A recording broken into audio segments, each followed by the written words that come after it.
하나님 아버지, 몸을 입고 이 땅에 태어나게 하신 것, 이보다 더 큰 은혜가 어디 있겠습니까? 그런데 사탄이 아담에게 개입하게 되므로 아담에게서 형성된 유전죄가 우리 안에 들어와 이 몸이 사도 바울이 말씀하신 대로 사망의 몸이 되어버렸습니다. 이 몸에 우리의 혼도, 우리의 영도 종속되어 체질이 되어버린 죄 속에서 우리 힘으로는 빠져나올 수 없는 저주를 끼어 안은 채 살 수밖에 없는 사람이 되었습니다. 아버지, 관역이 빗나가는 죄, 아버지께 손해를 끼치는 빚지는 죄를 체질적으로 짓고 있는 저희들을 우리 주님의 이름으로 불러주시고 그리스도의 연쇄 사건을 통해 진정으로 존재를 회개할 수 있는 길을 열어주셨사오니 오늘 우리가 함께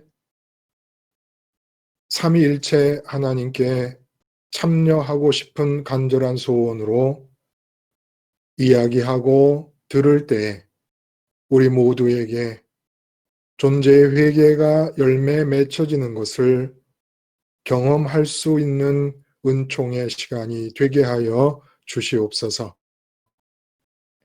어제와 오늘 주신 말씀을 통하여 존재 회개의 구체적인 내용들을 다시 한번 확증해 주셨사오니 이 내용들 우리가 듣고 배운 대로 이 위에 굳건히 서서 진정으로 아버지의 간절한 소원을 충족시켜 드리는 당당한 서민들로 한 사람 한 사람이 서게 하여 주시옵소서. 마지막 시간까지 살아계신 성령께서 우리 모두를 하나로 묶어주시기를 바라오며 예수님의 이름으로 기도드리옵나이다. 아멘. 여러분 반갑습니다. 오늘 우리가 함께 나눌 말씀은 어제 화요일과 오늘 아침에 방송으로 나눴던 두 말씀을 중심으로 함께 나누겠습니다. 어저께가 그 하나님만 소원할 수 있으려면 이라는 제목의 말씀이었고 또 오늘 아침에는 참심과 참 활동은 꼭 병행한다 라는 말씀이었습니다. 근데 이게 다 사실은 그 갈릴리 사람들이 참변을 당한 사건과 실로암 망대가 무너져 일어난 참사 속에서 예수님께서 하신 그 두 가지 죄, 존재의 체질이 되어버린 빗나가는 죄와 빚지는 죄에 대한 이야기가 사실은 계속 이어져 내려가고 있는 그런 맥락을 우리가 지금 흘러가고 있어요. 그래서 포도원에 심겨진 한 그루 무화과나무, 여기에 이제 열매가 없음에 대해서 하나님을 가리키는 포도원 지기가 나무를 찍어버리라는 그런 명령에 대해 지시에 대해서 포도원 지기이신 예수님이 유예 기간을 요청하고 허락받는 내용이 나옵니다. 그리고 오늘 얘기가 또 안식일에 대한 얘기가 나오면서 실제로는 그 빗나가는 죄와 빚지는 죄의 이야기가 계속되고 있다고 볼 수 있다는 거예요. 자, 이런 맥락임을 우리가 이제 아시면서 한번 말씀들을 좀 한번 해보시면 하나님만 소원이 있으려면 그리고 참심과 참 활동은 꼭 병행해야 한다라는 이 두 말씀 중에서 특별히 내게 인상 깊은 것이 있으면 말씀해 주시면 우리 모두가 다 같이 한 번 더 기억하고 상기하면서 은혜를 받으면 좋겠습니다. 내게 기억되고 내게 인상적이었던 부분, 이제 이렇게 말씀을 드리니까 인상적이지 않더라도 또 꼭 기억되지 않더라도 이제는 뭔가는 의도적으로라도 기억을 하셔야 될 것 같아요. 그렇죠? 어떤 부분이 있을까요? 하나님만 소원할 수 있으려면. 하나님을 소원하는 것이 실제 하는 것 중에 내게 꼭 있어야 한다고 믿는 것이 없는 것인데, 그게 내게 느껴지는 것이 없음 때문에 증오하고 두려워서 못 견딘다는 그 말씀이 예. 제게 진짜 이게 체험적으로 되었던 말씀이라 제게 정말 공감이 됐습니다. 제가 이게 소원하는 것이었구나라는 게 이제 알게 됐어요. 전에 이런 경험들을 많이 했고 지금도 제가 하나님 안에 절대 평강, 절대 기쁨이 없어질 때 이런 마음이 자꾸 생겼거든요. 그래서 이 부분에 대해서 아주 깊은 감동이 됐습니다.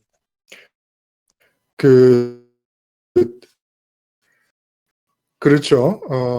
우리가 소원한다 그러니까 내 밖에 있는 어떤 것을 내게로 끌어당기는 방향으로만 생각을 한 거예요. 이제 그것이 소원이라고만 그렇게만 생각을 했는데, 생각했죠. 그런데 뒤집어 내 쪽을 향해서 한번 예. 살펴본 겁니다. 그럴 경우에 소원은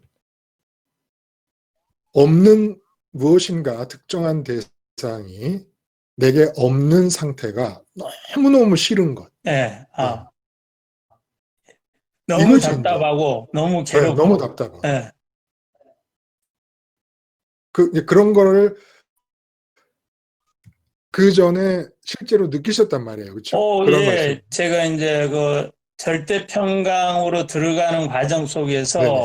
전에 아주 깊이 여러 번 느끼고 체험했는데, 최근에도 제 안에 절대 평강이 없어지면은 이런 감정이 자꾸 드러나서 이게 뭐야? 라고 제가 반문했거든요. 맞아요.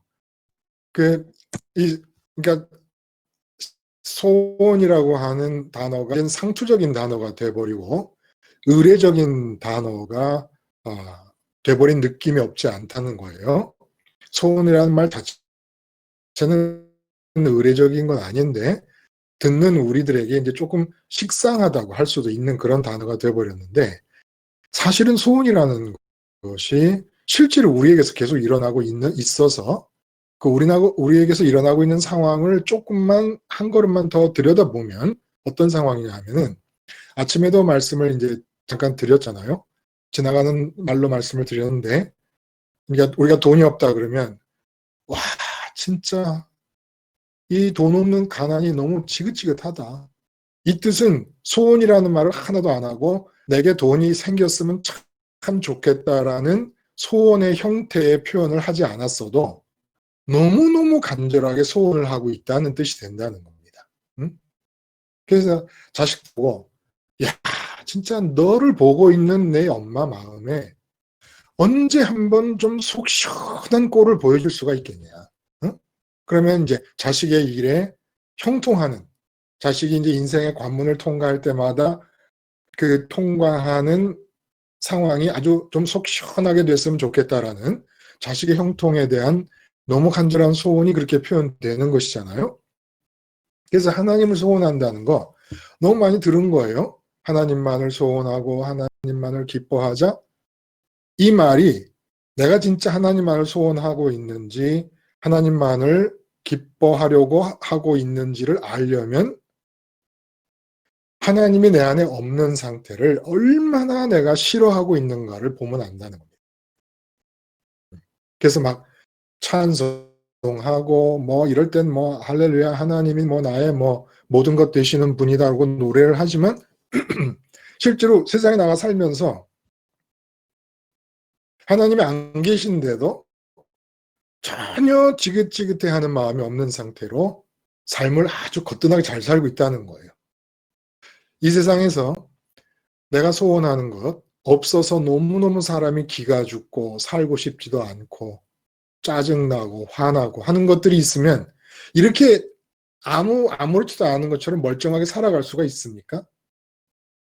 그러니까 하나님을 이제 소원한다는 것은 지금 말씀하신 대로 하나님이 내 안에 안 계심으로 하나님이 없음으로 해서 그 하나님이 안 계신 상태로는 하루도 더 살고 싶지 않은 마음, 조금도 더 이 상태로 지속하고 싶지 않은 마음. 돈이고 뭐고 다 귀찮은 거예요. 마치 로미오에게 줄리엣을 만나지 말라고 했을 때 로미오가 집안의 어른들이고 무슨 자기가 저 집안의 상속자고 뭐 이런 지위 신분 이런 게 아무 의미가 없었던 것처럼 이게 이제 사실은 본래 하나님을 소원하는 상태라고 한다면 하나님을 소원한다는 것이 이제 좀 그렇게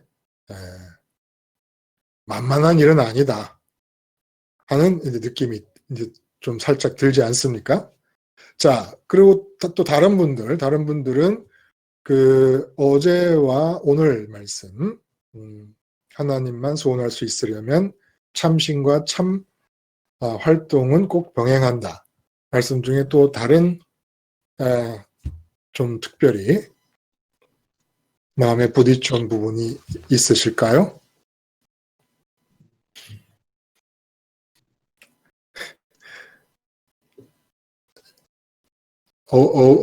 없으시면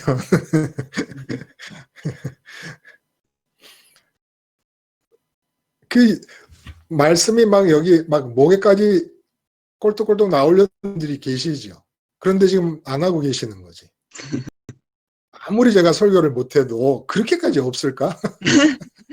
목사님, 예, 예. 예.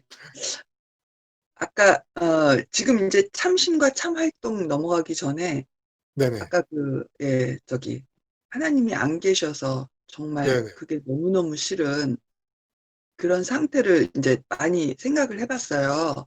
예, 예. 예. 근데 지금 이제 하나님으로 인해서 절대 평강을 누린다는 건 예, 예. 그동안 저한테 있어서 하나님이 안 계심으로 절대 불안 가운데 너무 많이 있었던 거예요. 음. 네, 그랬기 때문에 지금의 절대 평강을 누릴 수가 있다고 저는 믿고 있거든요. 음.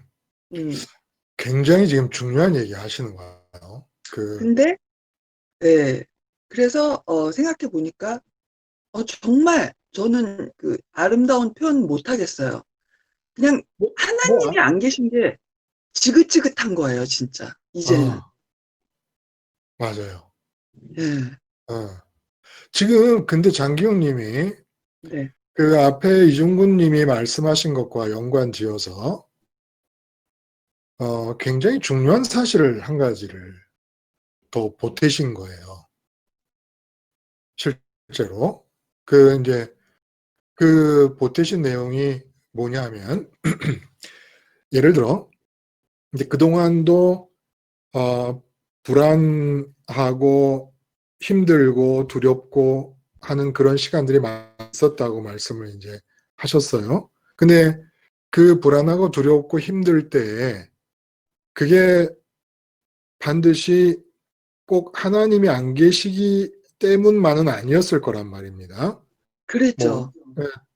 자식들을 볼 때도 그런 마음이 들고 남편을 볼 때도 그런 마음이 들고 그 내 은행의 계좌 상태를 볼 때도 그렇고 내 주머니를 볼 때도 또 뭐 거울을 봐도 또 심란할 때도 있을 수도 있었을 것이고 그런데 지금 너무 중요한 포인트를 이제 찝어주셨는데 사실은 자식을 보면서 불안한 게 어떻습니까, 장기호님? 네. 자식이 내게 불안을 만드는 건가요? 실제로? 아니었죠. 네. 아니죠. 네. 왜 그러면 불안한가요? 자식이 어떤 행동을 했기 때문에 내가 불안을 느낀다 그러면 네. 우리가 이제까지 함께 나눈 말씀에 근거해 생각하면 자식이 직접적인 원인이 되는 게 아닌 거예요. 네. 내 안에 하나님이 안 계시기 때문에 그런 거예요. 네. 그러니까 스테반 집사님의 경우를 보면 돌에 맞아서 아무 잘못 없이 죽는 순간에도 하나님이 계시면 불안하지 않고 평강이 깨지지 않는다는 걸 확증해 주셨단 말입니다. 그래서 스테반 집사님을 기준으로 볼 때 내 자식이 어떻게 하든 남편이 어떻게 하든 그걸 보면서 불안을 느낀다는 것은 그들 때문에 불안이 생기는 게 아니고 스테반 집사님의 예를 보면 남편이 나를 돌로 쳐 죽여도 내게 불안이 안 생긴다는 거예요. 어떻게 하면 하나님이 내 안에 계시면. 네. 그러니까 사실은 이렇게 보면 모든 사람은 돈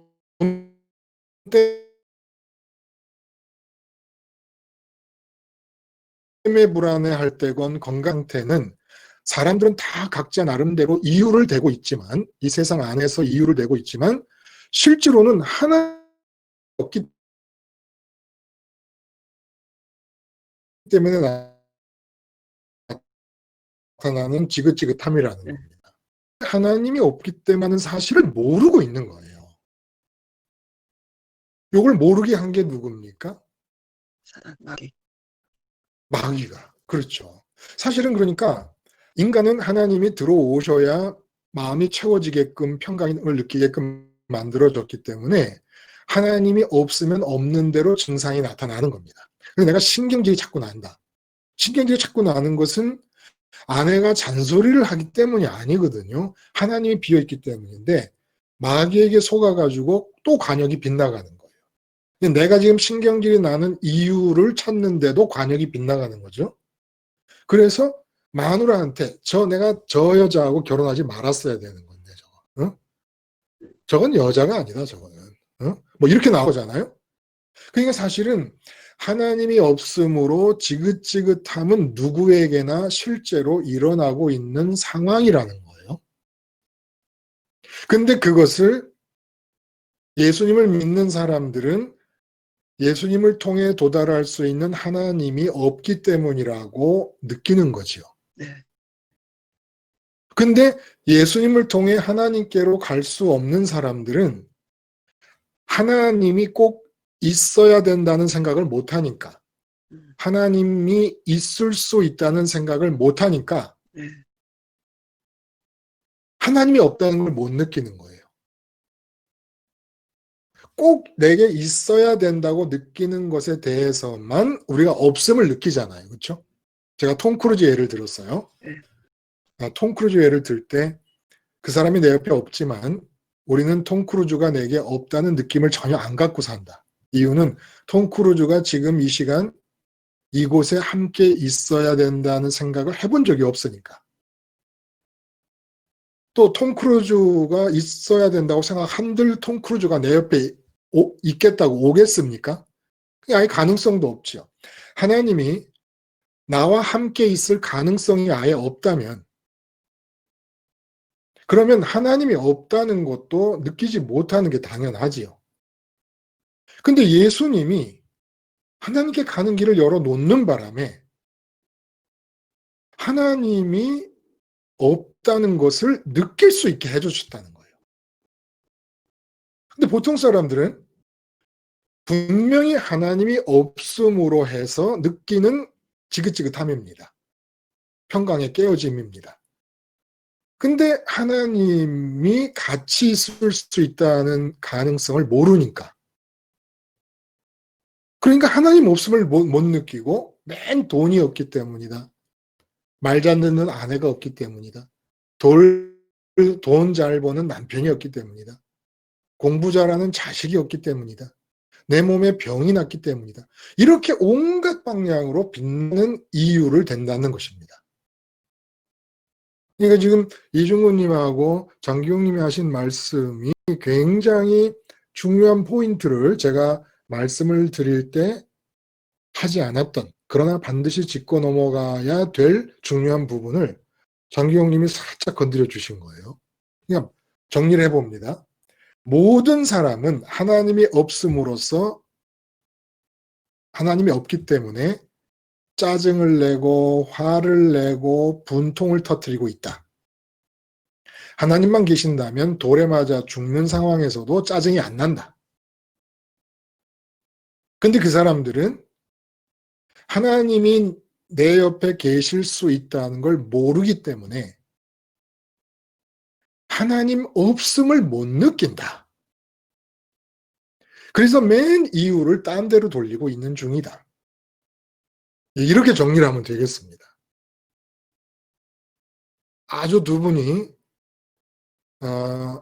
뜻하는 바 없이 힘을 합쳐서 멋진 포인트를 탁 꼬집어내 주셨어요.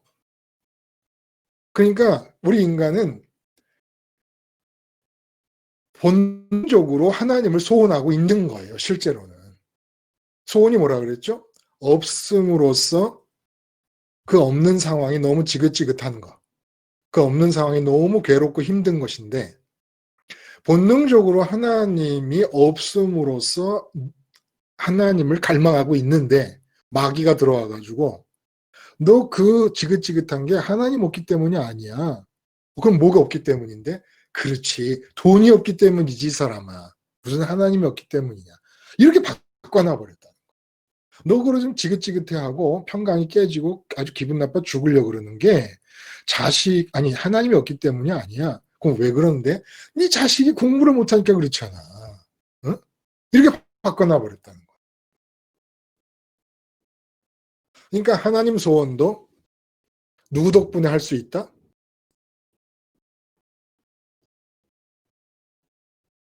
상대방, 자식, 제 응? 앞에, 제 앞에 하나님을 소원하는 것도 누구 덕분에 우리가 할 수 있게 됐다?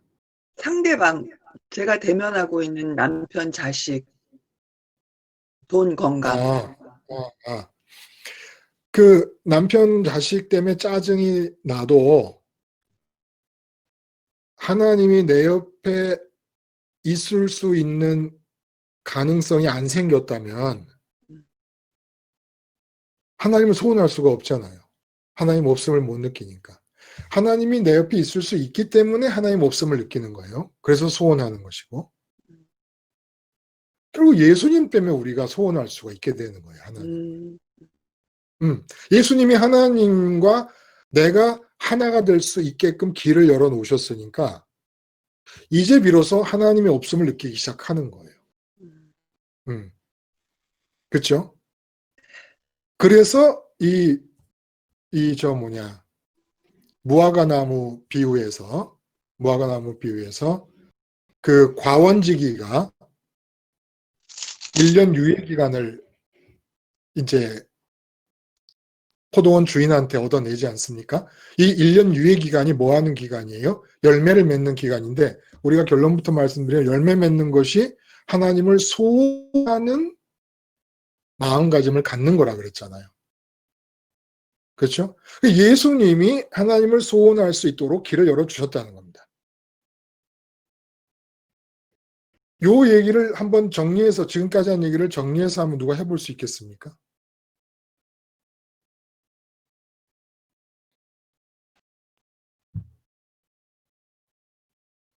지금 우리가 처음 시작하면서 지금까지 했던 얘기를 한번 쭉 정리를 좀 앞뒤가 안 맞고 뭐 좀 순서가 뒤죽박죽이라도 정리를 해보자면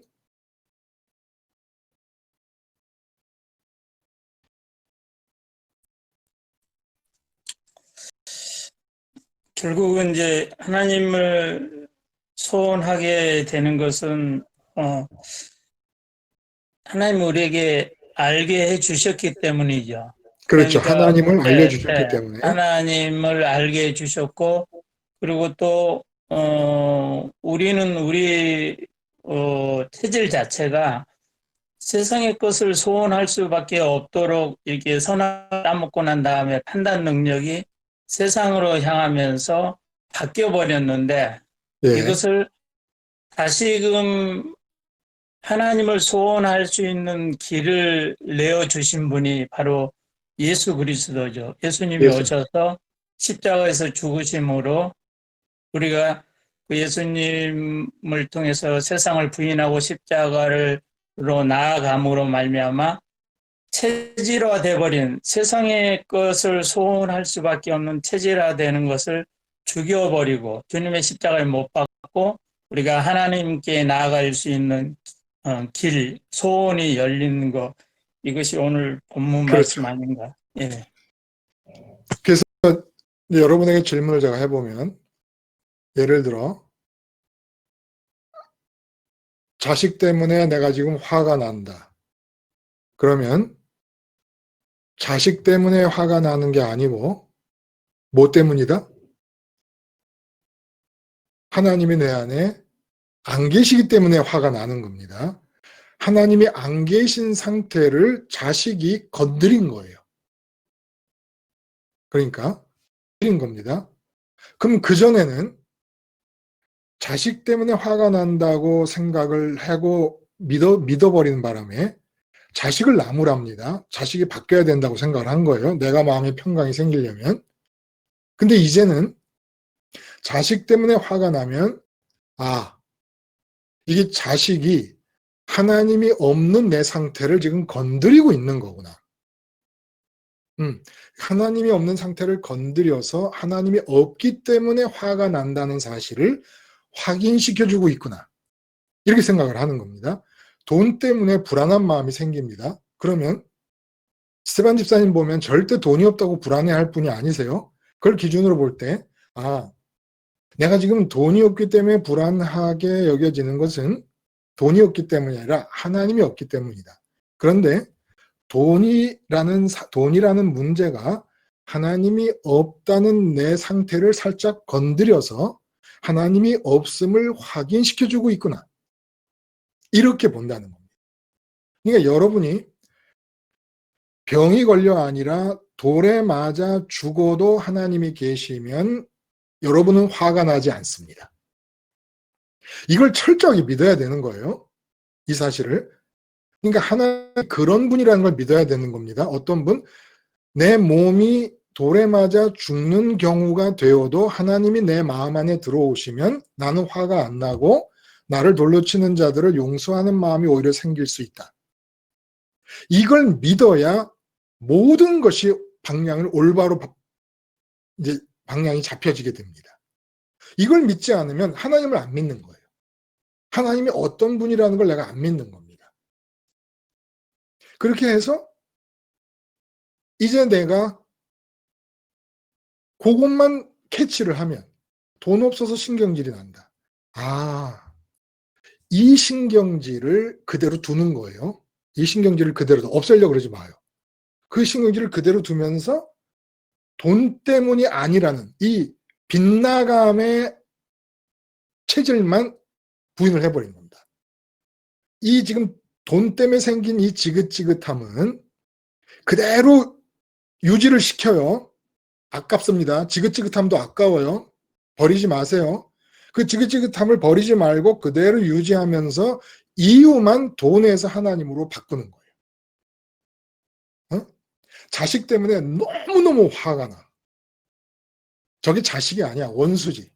확 밟아버렸으면 좋겠을 정도로 화가 난다. 그러면 그 화가 나는 걸 그대로, 화가 난 게 아까워요. 딴 데 버리지 마요. 그 화가 난 걸 그대로 유지하면서 자식 때문이 아니라 아무리 자식 때문에 화가 나더라도 화가 난다. 그러나 하나님 때문이다 하고 바꿔버리는 겁니다. 응?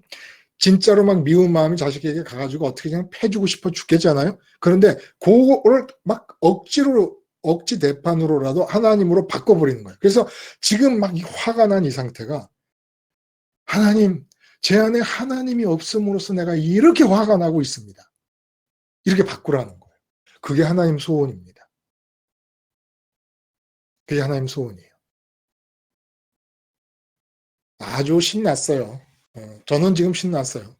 장기용님이 그걸 살짝 이렇게 터치를 해주시는 바람에 그 터치한 부분 안에 깊이 숨겨져 있는 보화를 다 끄집어내고 있는 겁니다.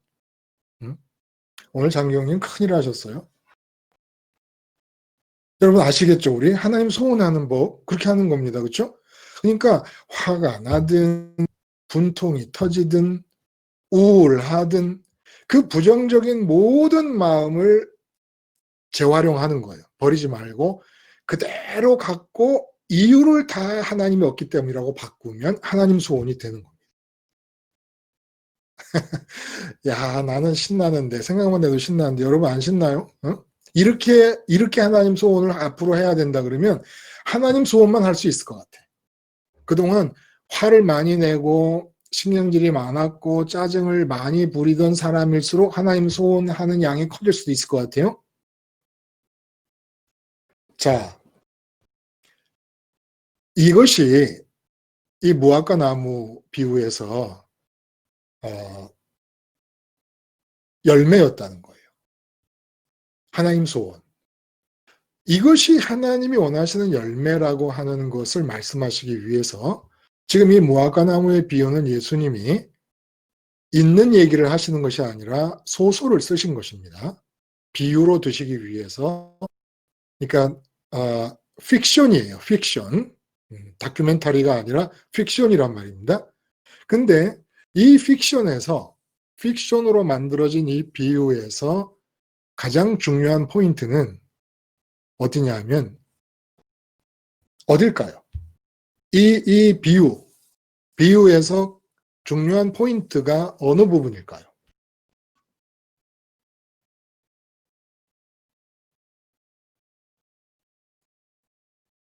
생각나는 대로 말씀해 보시죠.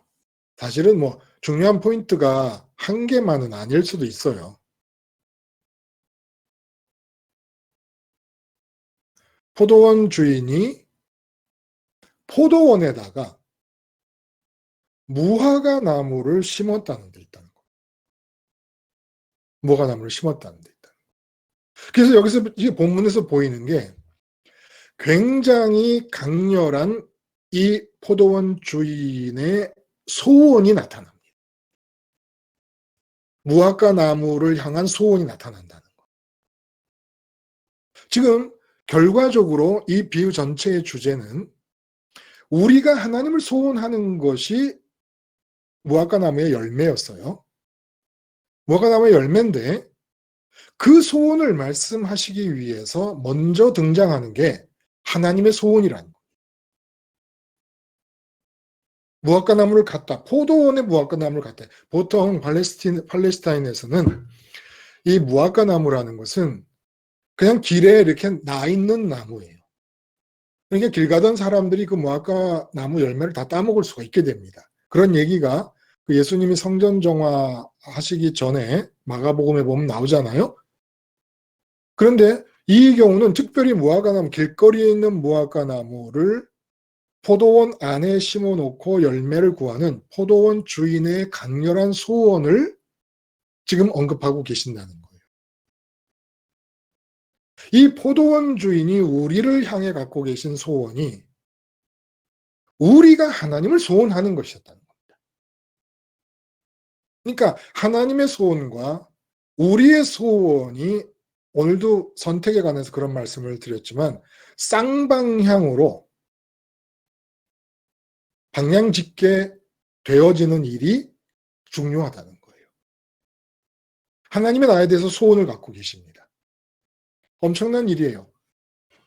하나님은 소나무에 대해서 소원을 갖고 계시지 않습니다.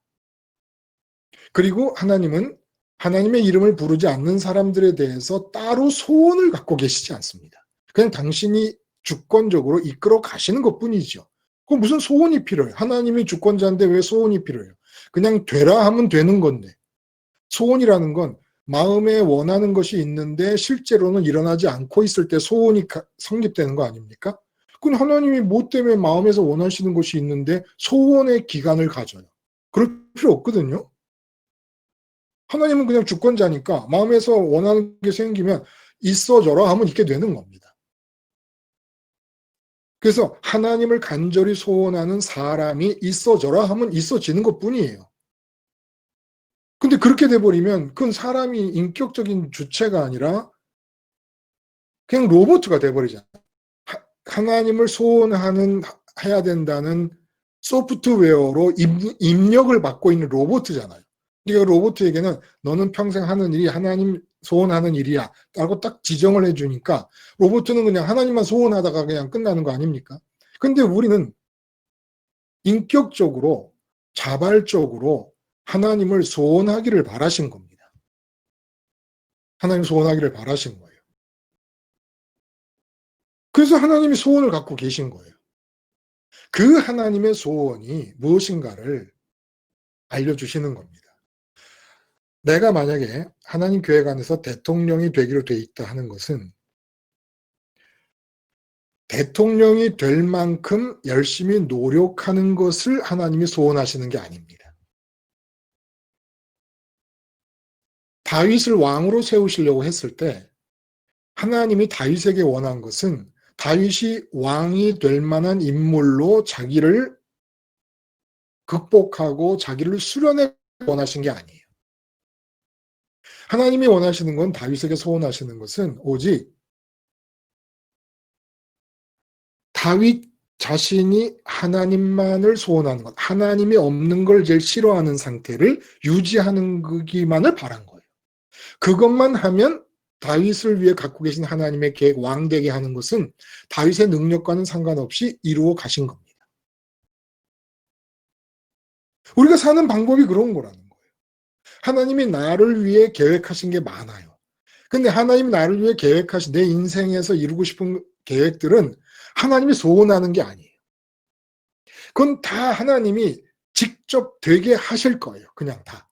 되라 하실 거예요. 근데 우리 그런 것을 경험해 보지 못한 이유는 하나님이 되라 하실 형편이 못 되신 거예요. 하나님이 우리한테 소원하는, 하나님이 내가 남북 통일을 시키는 대업을 이루도록 계획을 하신 거라면 하나님의 소원이 남북 통일을 이루는 대업에 걸맞는 사람이 되는 것을 소원하시는 게 아닙니다. 남북 통일을 이룰 만한 역량을 키우는 것을 소원하는 게 아니에요. 부지런히 아침형 인간이 되어서 날마다 책을 읽고 지식을 습득하고 한민족 남한과 북한의 특징을 연구하고 해갖고 통일을 잘 이룰 수 있는 사람이 되는 걸 원하는 게 아니라는 거예요. 남북 통일을 이루는 일은 제가 하나님의 소원인 하나님만 소원하면 그냥 그냥 때를 따라 되라 하는 일만 되다 보면 남북 통일은 이루어지는 겁니다. 무슨 말씀인지 아시죠? 그렇죠? 사실 왜 우리는 그렇게 십자가 복음을 알면서도 예수님을 하나님의 이름을 부르면서도 이렇게 바보같이 살았는지 몰라요. 하나님의 소원이 그만큼 중요하다는 거예요. 하나님의 소원 한 가지만 들어드리면 인생은 그냥 다 저절로 살게 되어 있었던 겁니다. 왜냐하면 그 시편의 139편 보면 내가 태어날 때 이미 하나님은 책에다가 내 일생의 모든 순간에 있어야 될 일들을 깨알같이 다 적어 놓으셨다는 거예요. 그럼 이렇게 깨알같이 적어 놓은 일들이 다 하나님의 생각인데 다윗은 이 생각들을 뭐라고 얘기합니까? 뭐라고 노래합니까? 내 인생에 대해서 인생의 매 순간을 책에 다 계획해 놓으신 하나님의 바다의 모래알같이 많은 이 생각을 보배로운 생각이라고, 다시 말해서 보석과 같은 생각이라고 하신 거예요. 다윗이 노래를 할 때. 그러니까 지금 나는 책 한 권이 준비되어 있는 겁니다. 하나님이 2020년 12월 30일 날 태승철이는 무슨 일을 할 것이야 라고 내 태승철이라는 제목의 책에다가 보석 같은 계획을 다 적어 놓으셨습니다. 그러면 나는 이 보석 같은 계획을 이루는 것을 소원하며 움직여야 될 필요가 없는 사람인 거예요. 하나님의 소원이 뭐냐? 내가 하나님을 소원하는 겁니다. 내가 하나님을 소원하기만 하면 보석같이 적어놓은 깨알 같은 모든 계획들이, 이 보배로운 계획들이 그냥 하나님이 있어라, 있어라, 있어라, 또 다음에도 있어라, 그 다음에도 있어라, 있어라 하면서 계속 이루어지는 거라는 거예요. 이 삶을 왜 내가 삽니까? 이래서 하나님의 소원이 중요하다는 거예요. 하나님의 소원 한 가지만 들어드리라는 거예요. 근데 그게 뭐예요? 어려워요? 안 어려워요. 하나님을 소원하는 겁니다. 하나님을 소원하는 그 하나님이 나를 향해 갖고 계신 하나의 소원만 이루어드리면 주권자이시고 창조주이신 분이 계획하신 대로 오늘 분은 지금 이 시간 이루어져라, 이루어져라, 이루어져라, 빛이 있으라 하는 것처럼 빛이 있으라 뭐 하늘. 지금 제가 하는 이 말이 복음 안에 들어있는 약속이라는 게 사실일까요, 여러분? 제가 사기치는 거 아닐까요? 여러분들을 지금 거짓말로 현혹해서 지금 어디 딴 데로 끌고 가는 거 아닙니까?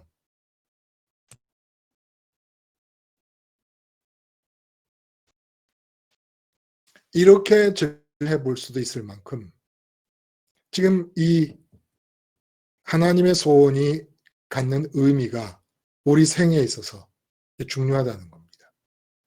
그러면 왜 하나님은 우리가 하나님만을 소원하기를 소원하실까요? 목사님, 예. 그거는 하나님이 우리한테 그건 이제 사랑 아니에요? 사랑? 사랑. 하나님이 네. 예수님 안에 있으시고 예수님이 하나님 안에 있듯이 우리도 그렇죠. 그렇게 사랑하시기를 원하고 저희도 그 안에서 하나님 안에서 하나님 안에 예수님이 있듯이 예수님 안에 하나님이 있듯이 우리 자신도 그 안으로 끌어들이고 싶으신 하나님의 사랑. 맞아요. 그렇죠. 하나님을 내가 소원하기를 하나님이 소원하시는 이유는 당신을 우리 안으로 주시기 위해서. 당신을 내 안으로 주시기 위해서 나를 어떻게 만드셨습니까? 김순희님?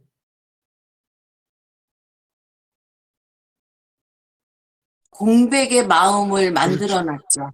그렇죠. 공백의 크기가 하나님만큼. 하나님 크기로. 그래서 그렇게 만드신 거예요. 우리를. 그런데 그렇게 공백의 마음을 만들어 놓고 태어나자마자 하나님이 떡 들어가 앉아 계시면 우리는 인격적인 자발성의 표현을 할 기회가 없잖아요. 그럼 인격체가 아닌 거예요. 그렇게 돼버리면. 그래서 자발적으로 하나님을 소원하라고 하시는 겁니다. 그러니까 영생도 그렇고 내 인생도 그렇고 하나님이 원하시는 건 딱 한 가지뿐이라는 겁니다. 하나님을 소원하는 거. 그거 한 가지만 하면 하나님도 주시고 인생도 하나님이 원하시는 보배로운 생각들로 꽉 찬 책 페이지 그냥 이루어 가시겠다는 거.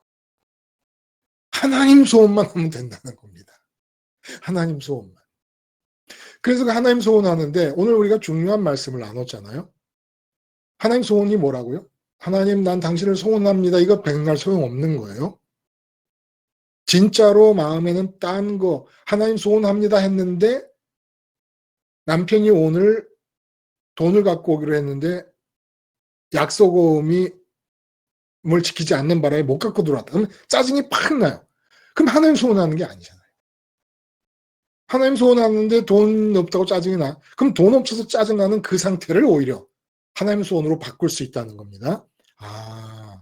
입으로 내가 하나님을 소원한다 그랬지만 그때는 소원한 게 아니었고 정말 돈이 없는 것이 이렇게 지긋지긋한 걸 보니까 내가 하나님이 없는 게 맞구나. 하나님이 계셨다면 돈이 없어도 지긋지긋할 리가 없다. 그러니까 이 지긋지긋함의 이유를 하나님이 없음으로 돌리자 해서 하나님의 소원을 해나간다는 겁니다. 응? 하나님 소원을. 그렇게 하나님의 소원을 해나가기만 할 수 있다면, 그러니까 이제는 짜증나고 화나고 우울하고 이러는 모든 순간을 두려워하지 맙시다. 그런 모든 순간에 하나님이 안 계시기 때문이라는 이유를 확인하는 계기로 삼아서 하나님 소원을 하는 거예요. 막 짜증이 나요. 막 짜증이 나면 얼른 이유를 돌려요. 하나님으로. 그래서 하나님께 말해요. 하나님이 안 계시니까 제가 이렇게 짜증이 나는 거잖아요. 지금 이거 어쩔 거예요. 이거 이렇게 하라는 겁니다. 응? 야, 이제 우리 하나님 소원의 도사들이 될 수 있겠어요? 이렇게 모든 부정적인 마음, 평강이 깨지는 상태를 전환을 시킬 수만 있다면, 자, 그러면 이 하나님을 이제 전환할 수 있게 되기 전에는 왜 이렇게 하나님을 소원하는 것이 힘이 들었을까요?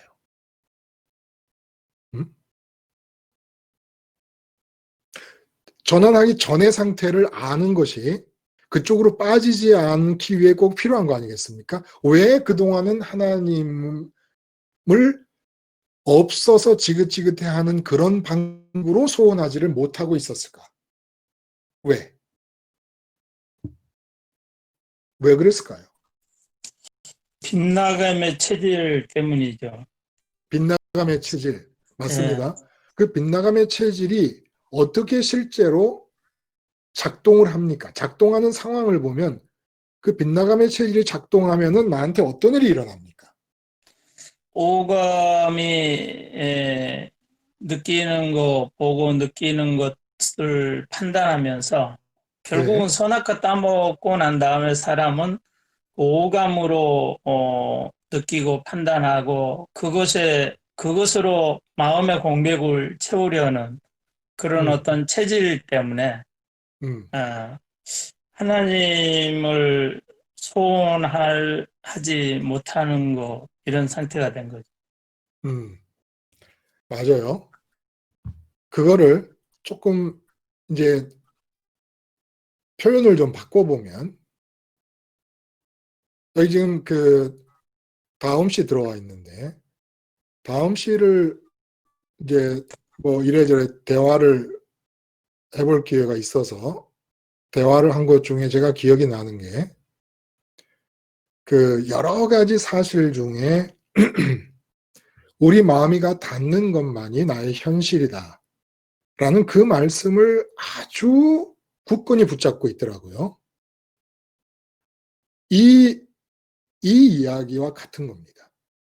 왜 우리가 하나님을 소원하지 않고 살았냐면 하나님이 없음을 느끼지 못하기 때문이에요. 하나님이 없음을 느끼지 못하는 이유는 하나님을 현실로 느끼지 않고 있기 때문이에요. 많은 사실들이 나를 둘러싸고 있어요. 그러니까 이거를 제가 말씀을 드릴 때는, 설교할 때는 실제함으로 느낀다라는 표현을 썼습니다. 실제하는 것으로 느낀다. 그래서 오감으로 포착되는 사실들이나 오감으로 포착되는 대상들을 마음이 먼저 가서 현실로 느껴버리면, 실제하는 것으로 느껴버리면, 그 다음에 보이지 않는 하나님은 실제로 느껴질 수가 없습니다. 말로는 하나님이 실제로 살아계신다라고 말을 하고 하나님 살아계시고 주권자 되신다는 사실을 인정한다고 말은 하지만 내 마음은 그렇게 현실로 실제로 느끼지를 않고 있는 거예요. 하나님을.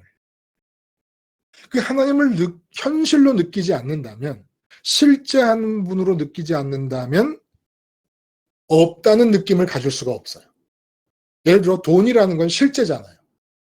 내가 손으로 만들 수도 있고 주머니에 있으면 맛있는 것도 사 먹을 수도 있고 실제 하는 거잖아요.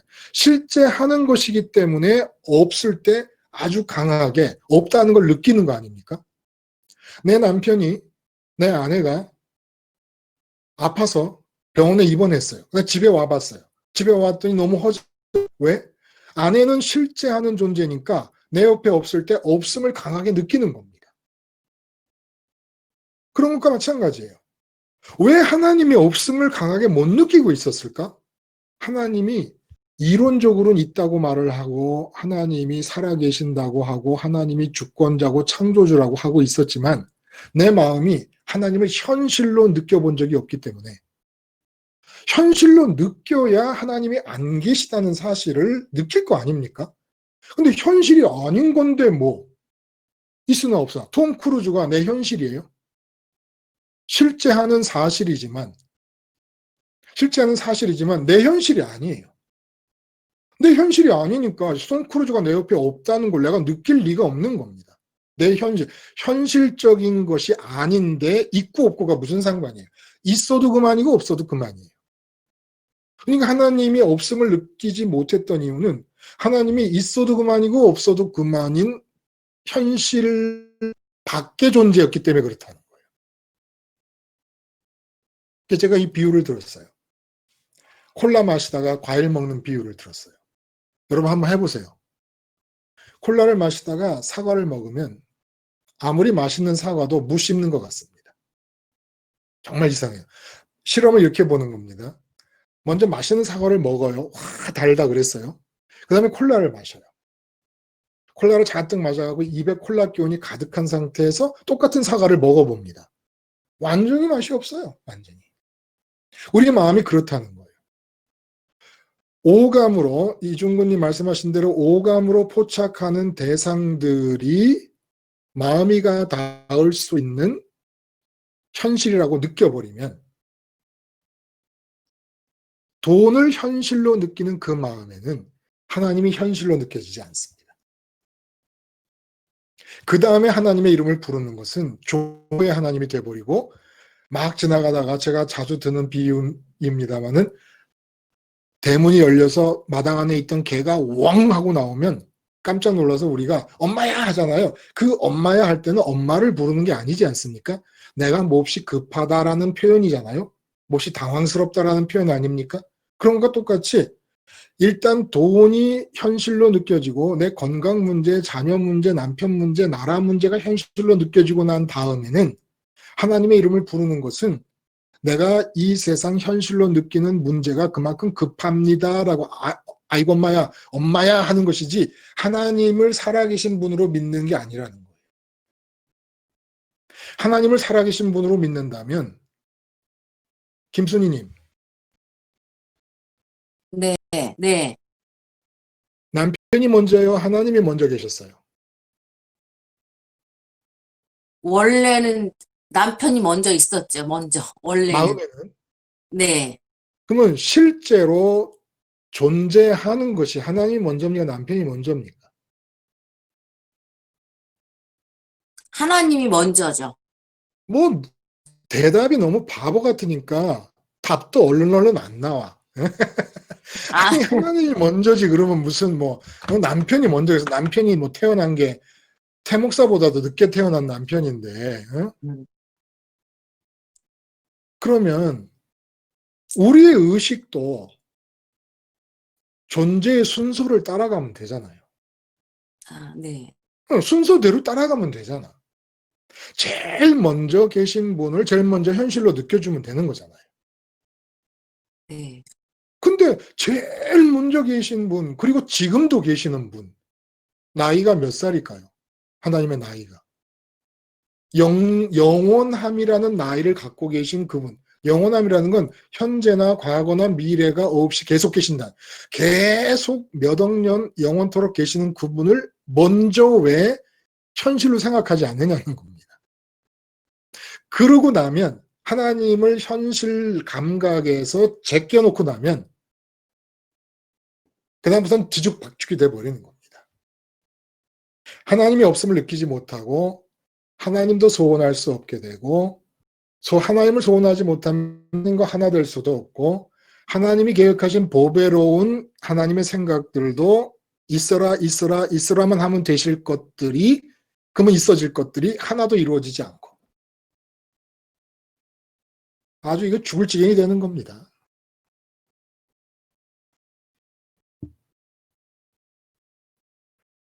조응성님.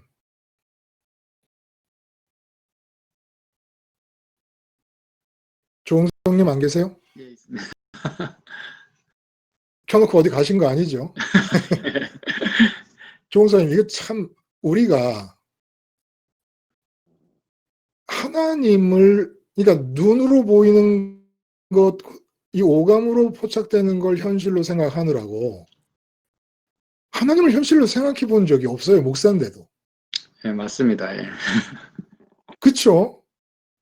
아니, 가끔 제가 이게 질문을 하다 보면 이미 답을 정해놓고 질문을 드리는 것 같은 분위기가 많아서 좀 죄송한데, 제가 유도하는 대로 따라오시지 않더라도 솔직히 조응성님의 이제까지 신앙생활을 보면, 조응성님 같은 경우는 무슨 뭐 CCC에서 그걸 뭐라 그러냐, 팀장이라 그럽니까? 뭐 그런 것도 막 하고 그랬잖아요. 그렇죠? 막 리더 같은 것도 하고. 근데 진짜 그런 모든 순간들이 하나님 살아계심을 이론적으로 인정하고 있었지 현실로 느꼈습니까? 그러니까 이제 보통 기도 시간을 많이 가졌는데요. 개인 기도 시간을 규칙적으로 많이 가졌었는데, 지금 이제 돌이켜 생각해 보면 그런 기도 시간을 가지는 것도 사실은 실생활 속에서 하나님을 현실적으로 느끼지 못하기 때문에, 네. 그나마 이제 개인 기도 시간이라도 하나님을 느끼고 싶어서 네. 이제 그렇게 가졌던 것 같아요. 그래서, 그것이 뭐, 옳다, 틀리다 이런 차원을 떠나서, 나의 삶의 전체적인 부분이 실제 살아계신 하나님을 내가 느낀다면은, 어떤, 좀, 뭐랄까, 율법주의적인 어떤 틀을 벗어나서 모든 순간에 이제 자유함과 평강과 교통함을 누리는 것이, 예, 그게 정말 복음인 것 같아요. 맞아요. 그 개인 기도 시간도 참 저도 기도를 엄청나게 많이 지금도 그렇지만 하는 사람 중에 하나일 거예요. 초등학교 때부터 할머니 따라서 새벽 기도를 다니고, 산기도를 다니고 그랬습니다. 그런데 그 엄청나게 긴 시간들을, 뭐, 예를 들어, 여기 강릉에서도 바닷가에 한번 나가면 어떨 때는 2시간, 3시간을 바닷가에서 기도하고 그 벤치에 앉아가지고 그러고 있다가 들어오곤 합니다. 그런데 그것이 기도가 보면 일단 이 세상 삶의 문제들이 현실로 아주 충만히 느껴지고 있는 상태에서 그 삶의 문제가 고민스럽고 막히고 답답하고 이루어지지 않고 있는 이런 상황을 계속 하나님이 왜 이렇게 안 열어주실까를 생각한 거였던 것 같아요. 그 모든 기도 시간들이. 그래서 그것을 이루어 주십시오라는 말을 노골적으로 강구를 못해도 계속해서 이것이 이루어지는 방향으로 삶을 끌고 가려면 하나님이 원하시는 것이 무엇일까를 탐구했던 것 같아요. 그러니까 지금 조응성이 말씀하신 대로 율법주의가 해드림으로써 세상에서 소원하는 걸 얻는다. 이런 건 이제 율법주의거든요. 이런 식으로 살았던 것 같아요. 그래서 좀 비유가 맞는지 모르겠습니다만은 콜라와 과일 먹기 비유를 여러분이 기억하시면서 하나님을 현실로 느끼지 못하는 한 하나님을 소원할 수 없다. 왜냐하면 하나님을 현실로 못 느끼면 있다는 것도 없다는 것도 의미가 없으니까. 현실로 느낄 때라야만 하나님 없음을 강하게 느끼고 하나님을 추구해 들어갈 수가 있다는 겁니다. 그래서 이 포도원 지기, 포도원 주인이 있고 포도원 지기가 있잖아요. 포도원 주인은 하나님이시고 포도원 지기는 예수님이신데 그 예수님이 이제 유예 기간을 받는 겁니다. 그러니까 하나님은 하나님이 소원하시며 기대하시다가 하나님 자신만을 소원하는 상태가 열매로 나타나지 않으면 그 인간은 하나님에게 조응성님 어떤 존재입니까? 하나님을 소원하는 것이 아무리 기다려도 안 나타나는 그런 인간. 하나님에게 어떤 존재죠? 열매 없는 무화과 나무 같은 그런 존재죠. 맞아요. nothing. nothing입니다. 짐승들은 예를 들어 얼룩말이다 그러면 얼룩말은 하나님이 디자인하신 얼룩얼룩한 그 모양대로 하나님이 있으라 할 때 그대로 그 하나님의 뜻을 받아들였습니다. 인간만큼은 그냥 무조건 하나님의 뜻을 받아들이는 대신에 자발적으로 하나님을 소원하도록 만들어서 뜻뿐만 아니라 하나님 자신을 주시려고 한 거예요. 근데 하나님을 소원하지 않아요. 그럼 이게 이제 그 하나님을 소원하지 않는 인간을 이중구님, 하나님을 소원하지 않는 인간을 하나님이 어디다 써야 될까요? 쓸 데가 없죠. 뭐. 얻을 데가 없죠. 찍어버리시겠죠. 쓸 데가 없죠. 하나님이 그 인간을 통해서 하루하루 이루시려는 보배로운 계획도 휴지가 돼버렸죠. 계획을 이룰 수가 없잖아요. 하나님을 소원하지 않고 있으니까. 그리고 하나님을 담을 수 있는 마음의 공백도 불필요한 게 돼버렸습니다. 아무 소용없는 게 돼버렸어요. 하나님을 담으려고 마음을 안 먹으니까. 그럼 오늘 어디다 쓸 거야, 그 인간을. 그러니까 이 세상은 지금 75억 명이 살고 있는데 75억 개의 nothing들의 모임이라는 거예요. 어떻게 보면은. 그 중에서 우리가 something이 되려고 이렇게 모여서 함께 얘기하고 방송 듣고 하는 거 아니겠습니까? 방송하고 방송 듣고 하나님께 something이 되려고 의미 있는 존재가 되려고 지금 nothing들의 모임이에요. nothing들의 무의미한 존재들의 뭐라 그래요? 난무라고 할까요? 응?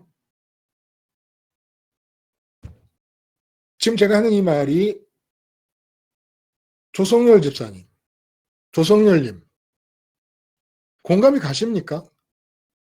너무 이게 실질적이고 현실적인 상황과는 동떨어진 이야기를 지금 저 혼자 독백을 하고 있는 걸까요? 조성열님은 혹시 직장에 계실지도 몰라서 말씀하실 수가 없을지도 모르겠네요.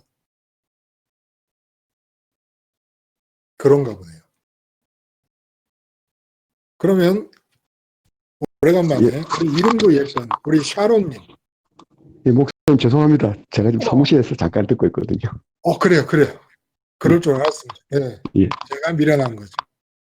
네. 우리 샤론님.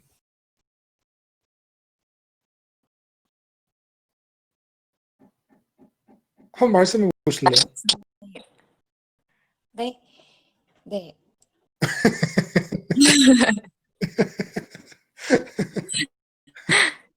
네, 목사님.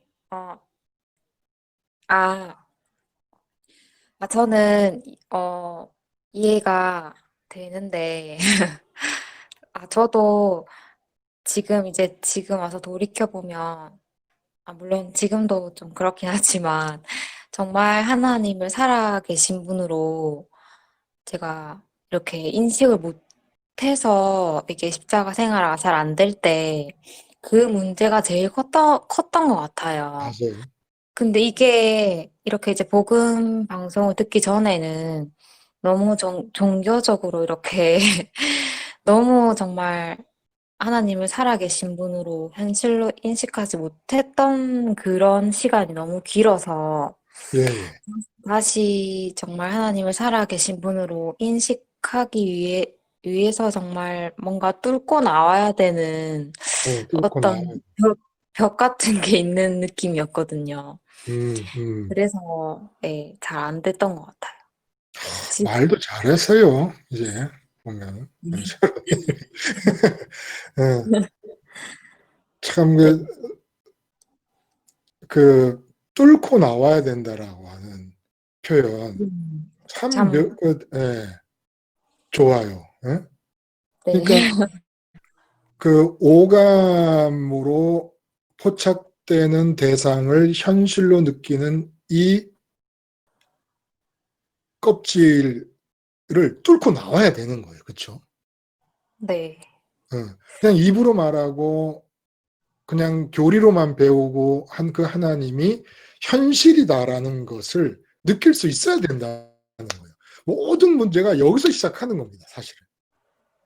하나님을 현실로 느껴야 이야기가 시작돼. 하나님과 나 사이의 스토리가 시작이 되는 거죠. 히스토리가. 역사가. 그러지 않으면 시작될 수가 없는 거예요. 그러면 그 다음에 종교의 하나님이고 아이고 엄마야 하는 그런 외침의 수준에서 하나님 관계가 그냥 지속될 수밖에 없는 상황이라는 거예요. 그럼 어떻게 현실로 느낄 수가 있겠는가? 어떻게 느낄 수 있겠습니까? 하나님을 현실로. 이제 현실로 느끼는 그 단계에 가려면 예, 이제 예. 하나님에 대한 소원함이 내 속에 먼저 들어와야 되는데, 물론 이제 그 소원함을 이루시는 것이 주님의 그 십자가의 죽음과 부활 사건이죠. 그것이 나의 사건이 되는 것인데, 이제 여기서 문제가 뭐냐면, 보통 이제 자폐가 있잖아요.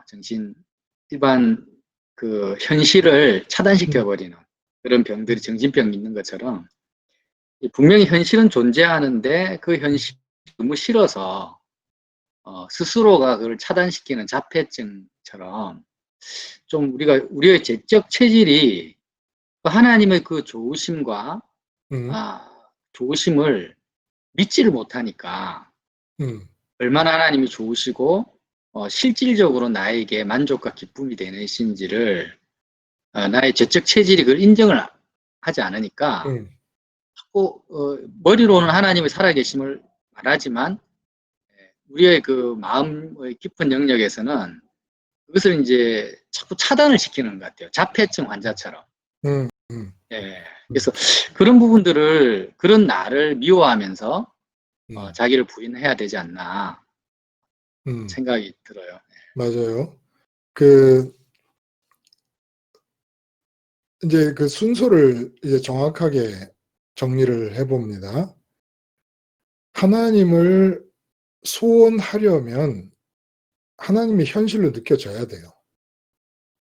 현실로 느껴지지 않는 비현실적인 것을 소원할 수는 없어요. 그러니까 일단 하나님이 현실로 느껴지지 않고 있기 때문에 우리는 하나님을 소원하지 않고 살았단 말이에요. 그리고 지금 이제 종성님이 말씀하신 대로 죄적 체질은 우리에게서 어떻게 역사를 하느냐 하면 실제로 죄적 체질 때문에 자꾸 오감으로 포착되는 것들을 현실로 느끼게 됩니다. 이게 죄적 체질에 활성화되고 있는 상태에서 나타나는 일이라는 거예요. 눈으로 보고 있으면, 눈으로 보고 자식을 보고 있는데 자식이 문제를 일으키면 자식이 문제를 일으키기 이전부터도, 자식이 태어나기 이전부터도 하나님이 현실이었거든요. 근데 이 하나님을 현실로 못 느끼는 거예요. 하나님을 현실로 느끼면서 하나님이 내 현실인 상황에서 자식은 문제를 일으키는 것인데, 하나님을 현실로 못 느끼고 자식이 문제를 일으키는 현실에 하나님을 끌어오려고 자꾸 한 겁니다. 순서가 뒤바뀌어 버린 거예요. 그래서 세상을 현실로 느끼면서 하나님을 끌어오려는 게 이게 종교라는 겁니다. 근데 실제로 나는 어떤 상황을 만나든지 간에 내 몸에 병이 났다. 몸에 병이 난 현실보다 하나님이 먼저 현실로 계셨어요. 하나님이 현실로 계시는 중에 몸에 병이 난 겁니다. 근데 먼저 오감이 포착하는 것을 현실로 느껴버리면 오감이 현실이냐 아니냐를 판가름하는 기준이 돼버린다는 거예요. 응? 오감으로 포착됐기 때문에 현실이잖아요. 그러면 오감이 기준이 돼버린다니까. 현실이냐 아니냐를 판가름하는, 내 마음이 현실로 느낄 것이냐 현실이 아닌 것으로 느낄 것이냐를 판가름하는 기준이 오감이 돼버린다니까. 그러면 오감이 기준인 상태에서 내가 없다 있다를 느끼는 거는 돈이 없다는 걸 느낄지언정 오감의 기준에 현실로 포착되지 않는 하나님이 없다고 느낄 수가 없잖아요. 그러니까 내 마음이 느낄 때 현실이다 아니다라는 걸 오감에 의존하고 있는 한 오감이 현실과 비현실을 나누는 기준이 되어버려서 하나님은 비현실의 세계로 구분이 되어버립니다. 비현실의 세계로 전락이 되어버립니다. 그러니까 자식이 내 앞에서 문제를 일으키면 그 자식이 현실로 느껴지는 나를 오감이 기준이 돼서 현실감을 느끼고 있는 나를 죽여버려야 되는 거예요. 십자가에서. 그래서 이 과원직인 주님께서 하신 일이 바로 그거라는 겁니다. 오감을 기준으로 현실과 비현실을 자꾸 나누게 되니까 하나님은 자꾸 비현실 세계에 떨어지고 그러다 보니까 하나님이 그렇게 갈망하시는 내가 하나님을 소원하는 일이 생길 수가 없는 거예요. 사람은 죽었다 깨나도 비현실을 소원하지 않습니다.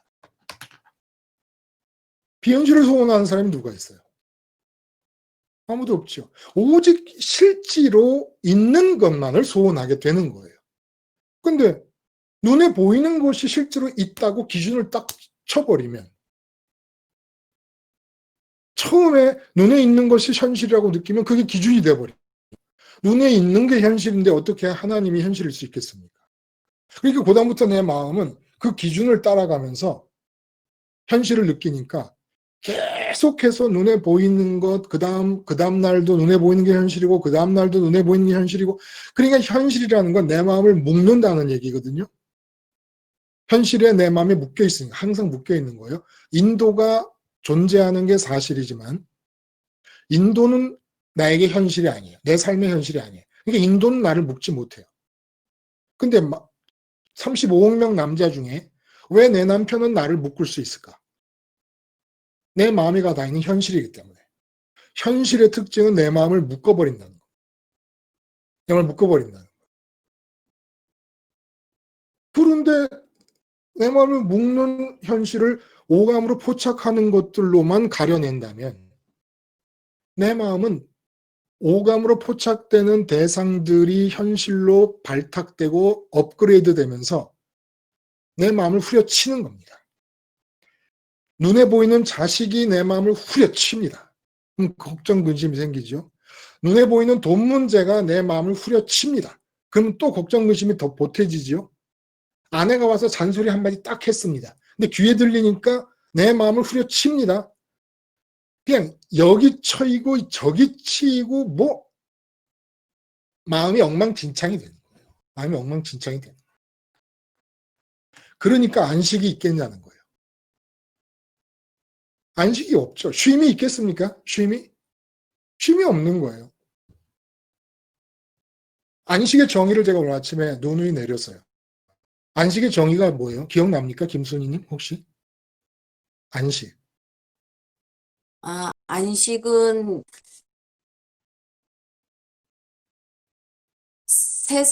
세상에서 세상을 떠나는 거? 그렇죠. 이 세상에서 나의 공백을 채우려는 거에 대해서 떠나는 거. 마음의 공백을 채우려고 세상을 소원하는 상태가 중지돼서 아예 세상 밖으로 나가는 거. 그게 안식이에요. 왜 그게 안식일까?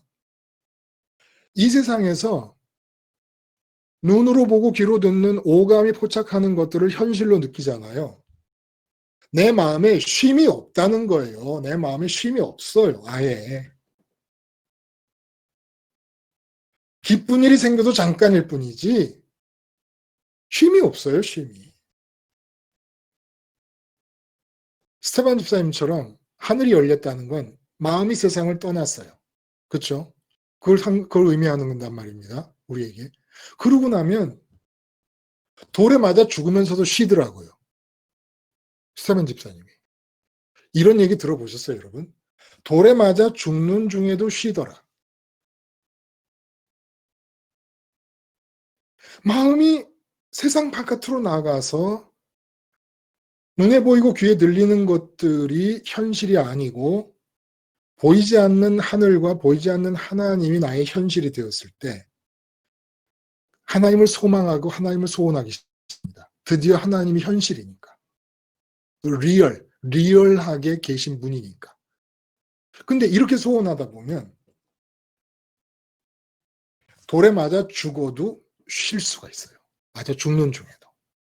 돌에 맞아 죽는 중에도 쉴 수가 있기 때문에 안식을 누릴 수가 있기 때문에 뛰어도 안식을 누릴 수 있고 달려도 달리는 게 뛰는 거네요. 걸어도 안식을 느낄 수가 있고 무슨 활동이 일어나도 안식을 느끼는 거예요. 무슨 활동이 일어나도. 그러니까 여호와를 앙망하는 자는 마음이 떠나서 하늘에 계신 여호와가 계신 하늘로 가버린 거예요. 마음은. 그러니까 여기서 뛰고 있어요. 안 지쳐요. 안 지쳐. 걸어도 안 지쳐요.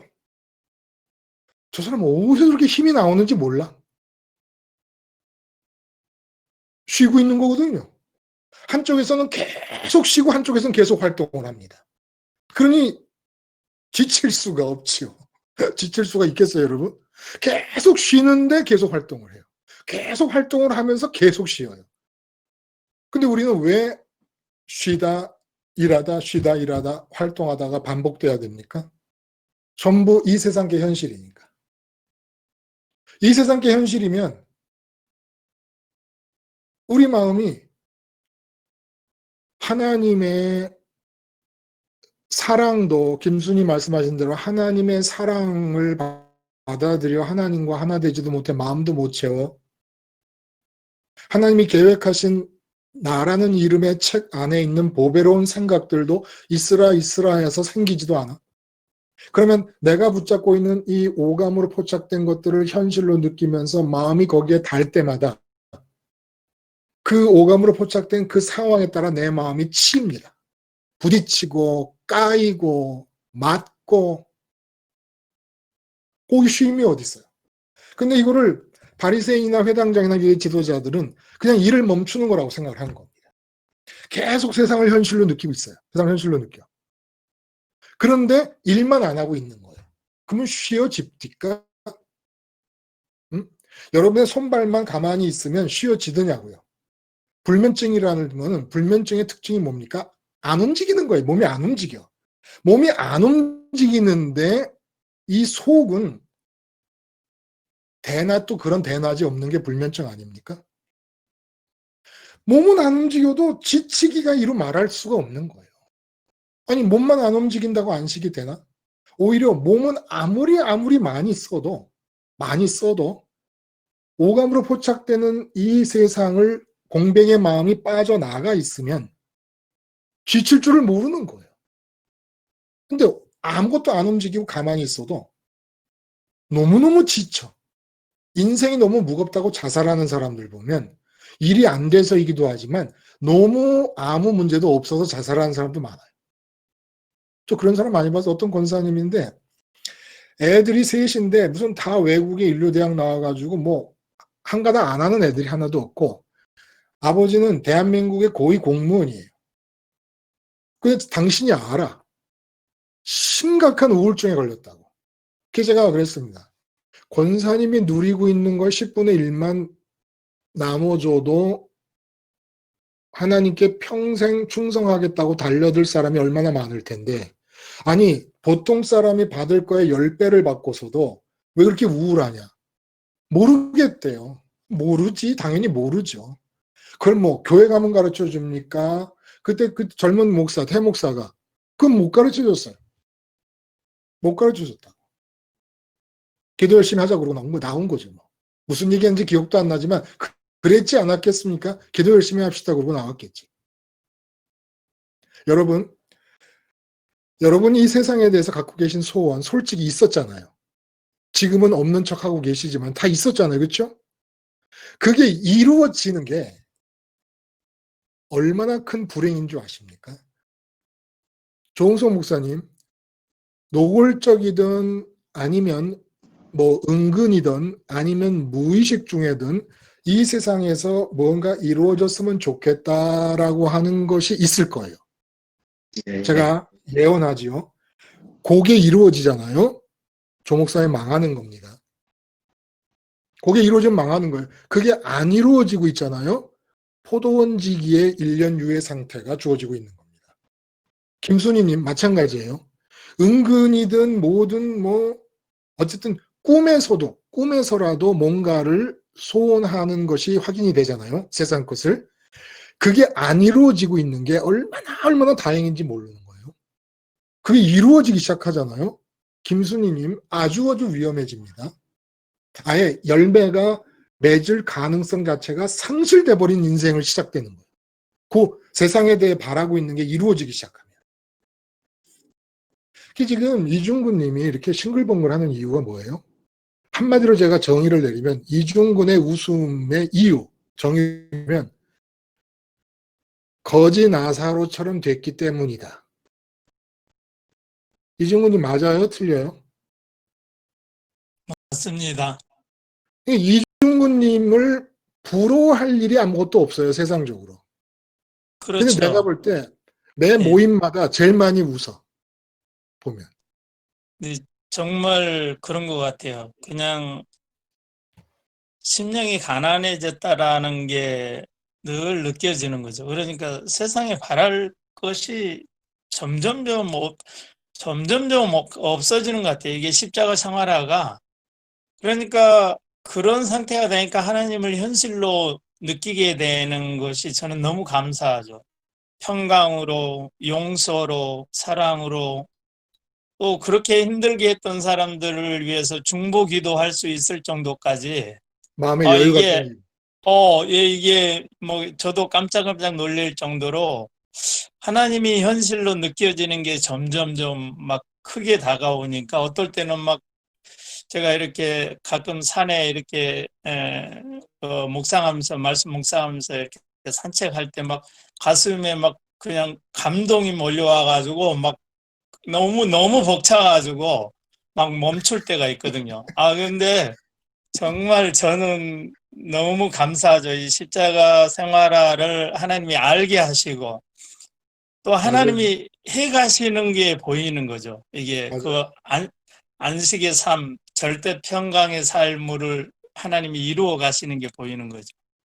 그러니까 그 본문에 나오는 그 18년 동안 이제 귀신 들려 앓고 허리가 꼬부러져서 전혀 펴지를 못하고 있는 이 여인 보고 아브라함의 딸이라고 한 것은 아침에 설명을 드린 대로 아브라함이라는 선민의 딸이라는 호칭을 예수님이 아무한테나 하신 게 아닙니다. 그렇죠. 예. 아무한테 하신 게 아닌데 그렇게 말씀했다는 것은 18년 내 오랜 세월, 제가 17년 만에 아이를 낳기 때문에 18년이라는 세월이 얼마나 오랜 세월이라는 것을 알고 있습니다. 근데 네. 이 18년 동안 허리가 꼬부러지고 병 나았으니까 이중호님이 그동안 10년 넘게 당하시던 것 일과 똑같이 이 여자가 세상을 향해 할 수 있는 게 아무것도 없었단 말이에요. 실제로. 그렇죠. 아무것도 없었죠. 예.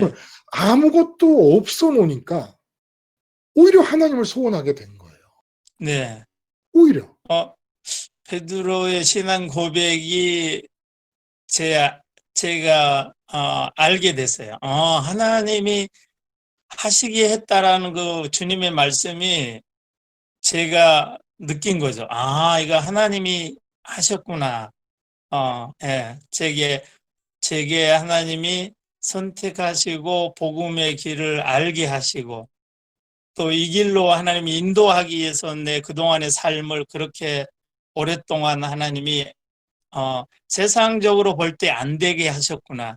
근데 그게 그렇죠. 하나님 보시기에는 잘된 길이었는데. 잘된 길이죠. 예.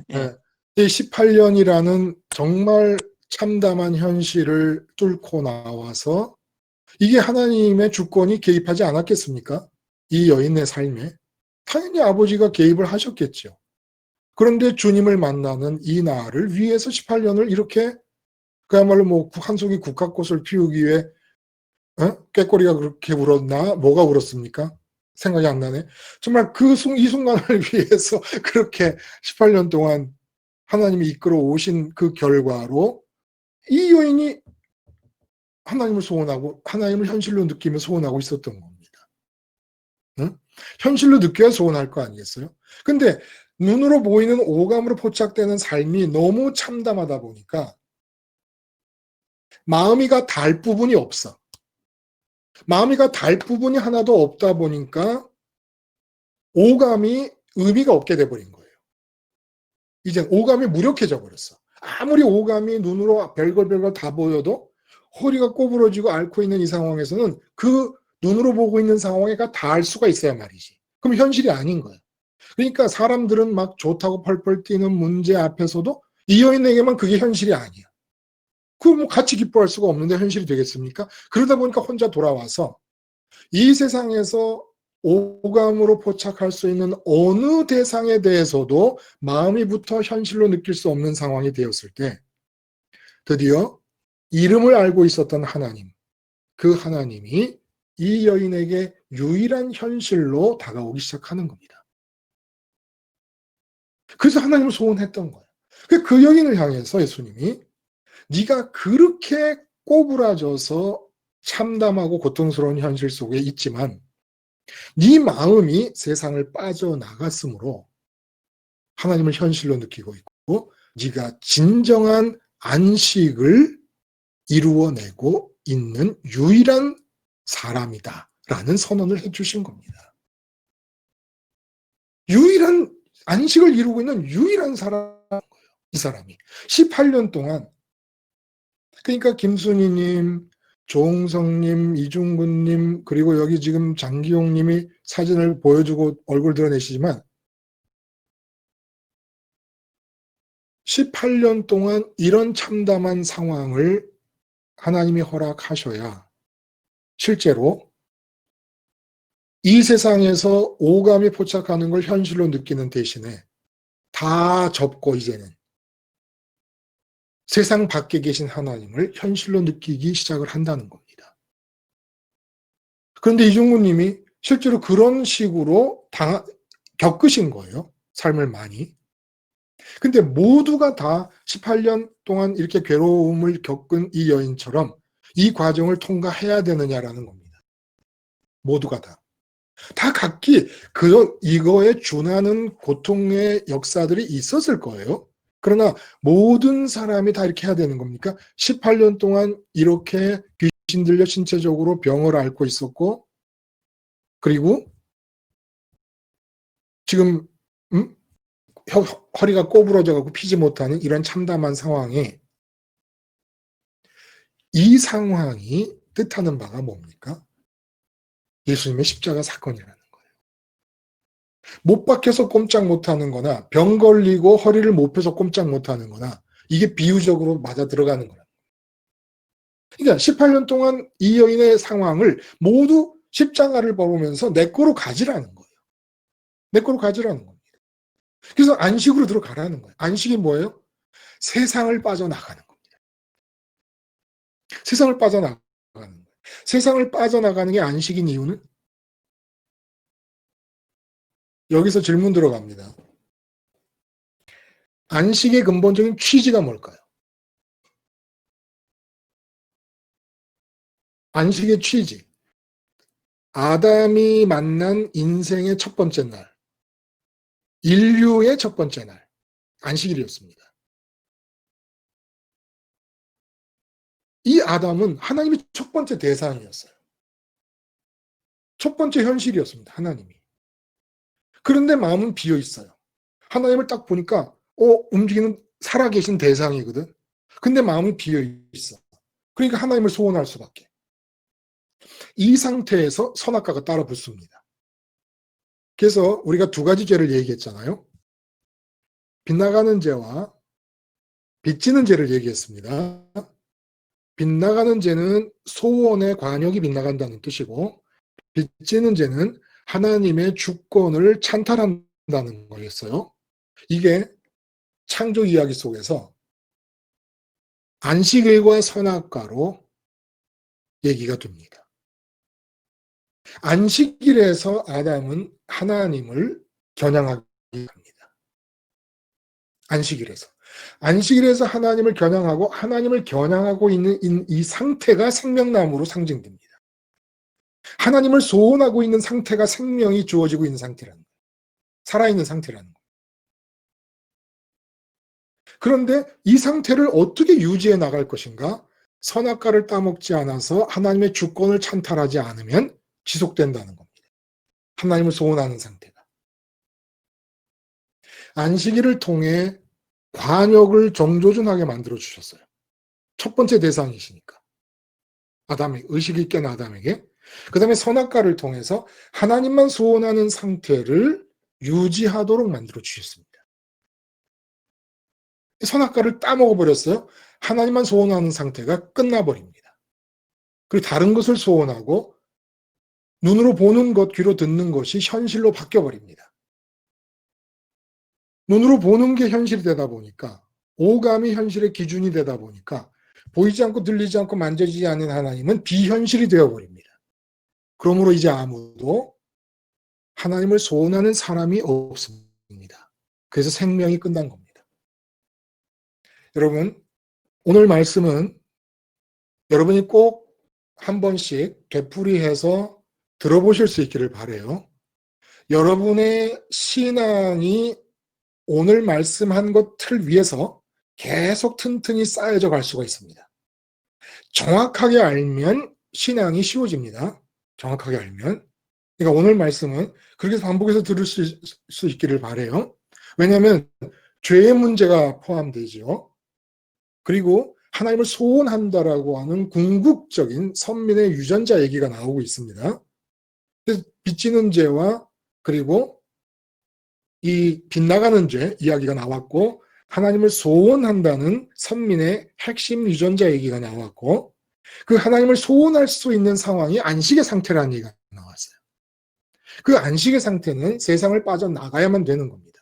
세상을 빠져나가지 않는 한, 마음 공백이 세상을 빠져나가지 않는 한, 이 세상 것을 현실로 포착해서 접근하기 때문에 오감으로 포착되지 않는 하나님은 비현실이 되고 하나님을 소원할 수 없게 되고, 소원 없으면 하나님을 못 갖게 되고, 내 생애는 하나님이 계획하신 대로 하나님의 주권의 표현이 불가능해지고 다 망가진다는 거예요.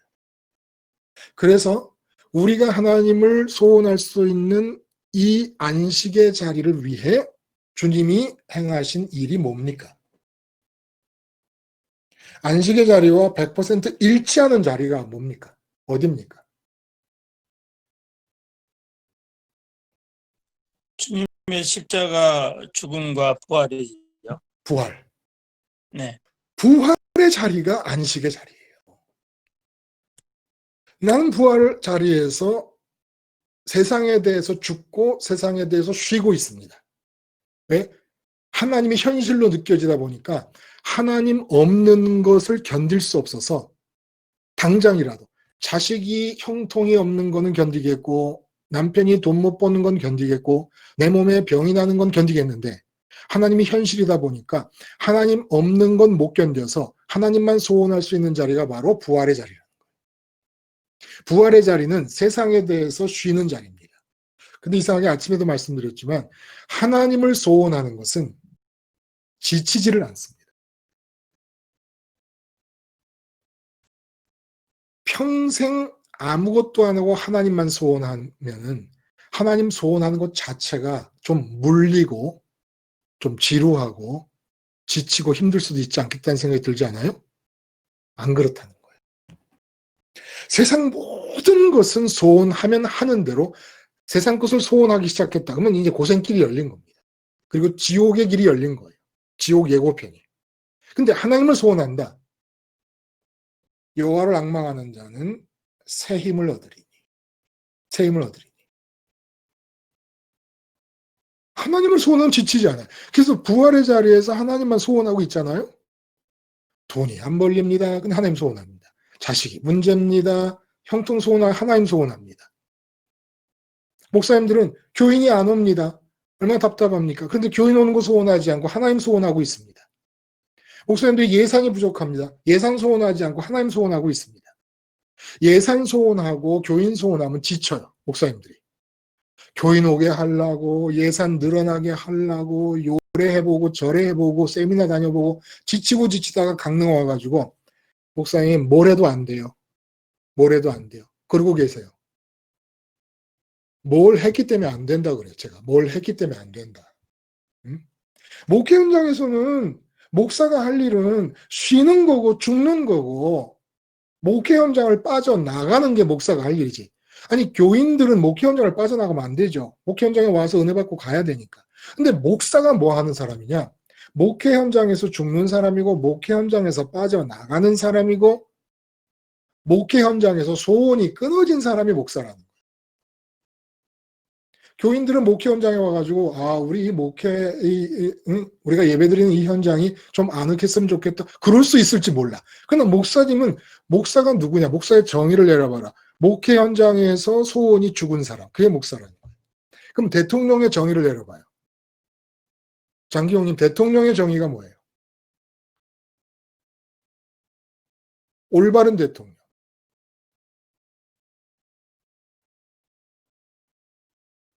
지금 마이크 켰어요? 대통령의 정의. 대통령의 자리에서 빠져나가는 거야. 대통령의 자리에서 소원이 없는 거. 그게 대통령의 정의예요. 응. 그러면 엄마의 정의를 내려봐요. 엄마가 뭡니까? 엄마의 자리에서 소원이 없는 거, 빠져나가. 엄마의 자리에 자식을 향해 소원이 없는 게 엄마예요. 응? 아내가 뭐야? 아내가. 아내의 자리에서 남편에 대해 소원이 없는 게 아내인 거예요. 네. 그러면 아내는 뭐 하는 사람이냐? 남편 앞에서 하나님을 소원하는 사람. 목사는 뭐 하는 사람이야? 목회 현장에서 하나님만 소원하는 사람. 대통령은 뭐 하는 사람이야? 청와대에서 하나님만 소원하는 사람이 대통령인 거죠. 나라 일을 소원하는 게 대통령이 아니라는 거예요.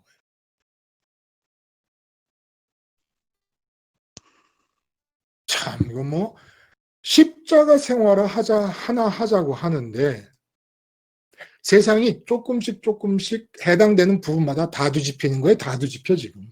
응? 다 뒤집힌다는 얘기는 십자가 생활을 안 하고 있는 상태에서는 다 거꾸로 살았다는 얘기. 다 거꾸로 살았다는 얘기.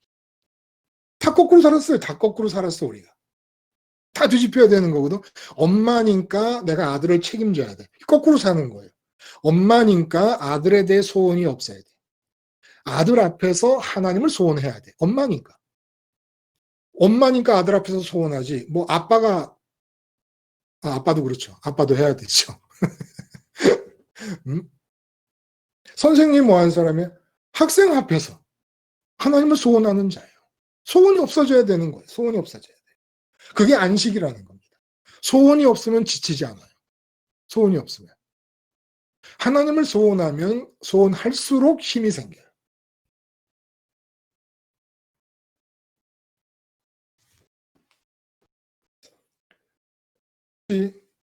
제가 어제 오늘 아침에 말씀을 드린 것 중에서 이제 좀 중요하다 생각되는 게 누락된 것이 있거나 그러면 마지막으로 말씀해 보시죠. 이중근 님이 보면 그런 걸 잘 하시더라고. 누락된 부분을 끄집어내 가지고 다시 상기시키는. 한 가지 여러분들이 좀 이제 반복해서 들으시다 보면 궁금할 수도 있을 것 같은 부분이 하나 있기는 해요. 뭐냐면 18년 된 여자가 18년 동안 앓고 있던 여자가 하나님을 소원하고 있는 상태를 보였기 때문에 아브라함의 딸이라 그랬잖아요. 그 아브라함의 딸이라고 그랬는데 귀신이 들려서 몸이 아프다는 얘기를 합니다. 이게 궁금하지 않아요? 하나님을 소원하고 있는데 어떻게 귀신이 들려서 몸이 아플 수가 있는가?